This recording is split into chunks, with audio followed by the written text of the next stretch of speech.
मी तेल काढलेलं आहे. हे असं तेल आहे. हे मी असं बाटलीमध्ये सुद्धा भरलेलं आहे. हे असं बाटलीमध्ये भरलेलं आहे. तर हे आपल्याला काय करायचं आहे, असं बोटाने तेल घ्यायचं आहे, असं बोटाने.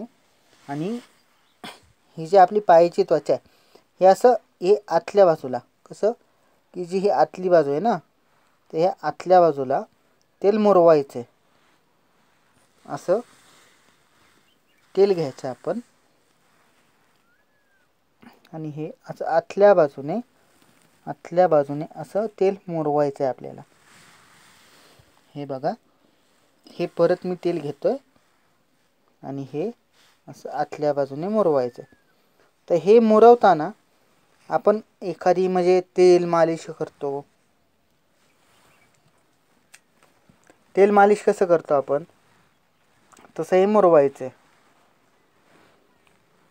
याच्यामुळे काय होतं, हे जे तुम्हाला ही जी बाजूची लाल पट्टी दिसते ना आतल्या बाजूने, कशी ही जी आतल्या बाजूने लाल पट्टी दिसते, ही आपली जखम बरी होण्यास त्यामुळे मदत होते.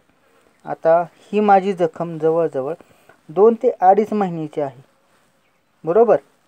तर मी काय करतोय की हे तेल आहे ना, हे जे मी तेल काढलेलं आहे खेकड्यांचं तेल, तर खेकड्यांचं तेल काढायचं कसं की तुम्ही बाजारामधून खेकडे आणा.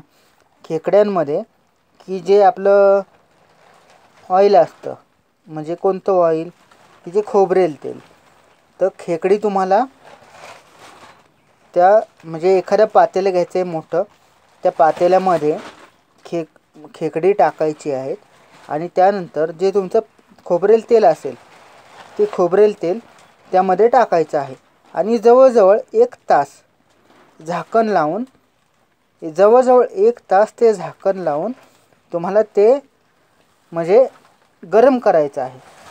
गरम करायचं म्हणजे कसं, फक्त खेकडी टाकायची, पाणी वगैरे काही टाकायचं नाही आहे. खोबरेल तेल टाकायचं आहे आणि त्यामध्ये ती खेकडी आहेत ना ती शिजवून घ्यायची. आणि जे नंतर 1 ते 1.5 तासाच्या नंतर जे तेल निघेल ना, ते तुम्हाला असं एखाद्या बॉटलमध्ये किंवा भांड्यामध्ये काढायचं आहे. आता बघा, माझ्या हातावरती माशी बसलेली आहे बघा, ही ते माशी दिसेल तुम्हाला. तर आता काय होतं, प्रॉब्लेम काय असतो की जी आपली जखम असते त्या जखमांवरती माशा बसतात. बघा, आता बघा ही इथे माशी बसलेली आहे. ही माशी आहे ना, हे खेकड्याचं तेल लावल्यानंतर ही माशी आपल्या जखमेवरती बसतच नाही. लक्षात येत आहे ना तुमच्या? हां, तर ही जी माशी आहे ना, बघा आता बघा, तुम्हाला मी दाखवतो. माझ्या पायावरती माशा आहेत, अशा भरपूर माशा बसत आहेत, इकडे तिकडे भरपूर अशा माशा बसत आहेत, पण माझ्या जखमेवरती एकही माशी बसलेली नाही आहे. याचं कारण काय आहे माहिती आहे का मित्रांनो, की ही जे खेकड्याचं तेल आहे ना, बघा तुम्हाला सर्व सोपी पद्धत आहे. हे जे तेल आहे ना, या तेलामध्ये बोट बुडवायचं आहे आणि हे असं तुमच्या जखमेवरती बाजूने लावायचं आहे. म्हणजे कसं असतं, ही जी तुमची जखम आहे ना, ही भरून निघते. म्हणजे कसं, हे तेल तुम्हाला असं मुरवायचं आहे, याच्यामध्ये असं मुरवायचं आहे, बोटाने मुरवायचं आहे. कारण काय असतं मुरवायचं, बोटानं का मुरवायचं, कारण ही आपली जी जखम आहे ना, ही पूर्णपणे म्हणजे कसं असतं की ही नवीन नसते आणि त्याला आपल्या बोटाचा स्पर्श जरी झाला तरी काहीही फरक पडत नाही. आता बघा, माझ्या अंगावरती माशा इतक्या बसलेल्या दिसतील तुम्हाला, पण या जखमेवरती एकही माशी दिसणार नाही. आता बघा, मी तुम्हाला दाखवतो इथे. बघा इथे बघा, हे माशा आहेत ना की अशा फिरतायत बघा,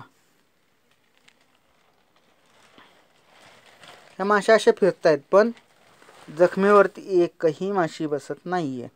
याचा अर्थ काय होतो की ही जखम, हे जे आपण तेल लावतो ना, या तेलाच्या वासाने ही माशी बसत नाही. आपल्याला फक्त ही कडेने, मधी तुमची लगेच जखम भरत नाही. तुमची जखम कशी भरते, ही जी बाजूची बॉर्डर आहे आता ही काळी पडते. तर ह्याला काय करायचं, हे जे खेकड्याचं तेल आहे ना, हे असंच हे मुरवायचं. आता तुम्ही माझी जखम बघू शकता, बघू शकता हे जे मी असं तेल बाजूने मुरवतोय याच्यामुळे काय होतं की ही जी काळी पडलेली जागा जी आहे ना ती सुद्धा भरून निघते. आपली जी त्वचा आहे तशी त्वचा बनते, त्याची त्वचेसारखीच त्वचा बनते आणि माशा याच्यावरती बसत नाहीत. बघा मित्रांनो, जर पटलं लाईक करा, शेअर करा. बघा आता माशी बघा तुम्ही, माशा त्याच्यावरती बसून परत उडतायत पण एकही माशी बसणार नाही आहे त्याच्यावरती.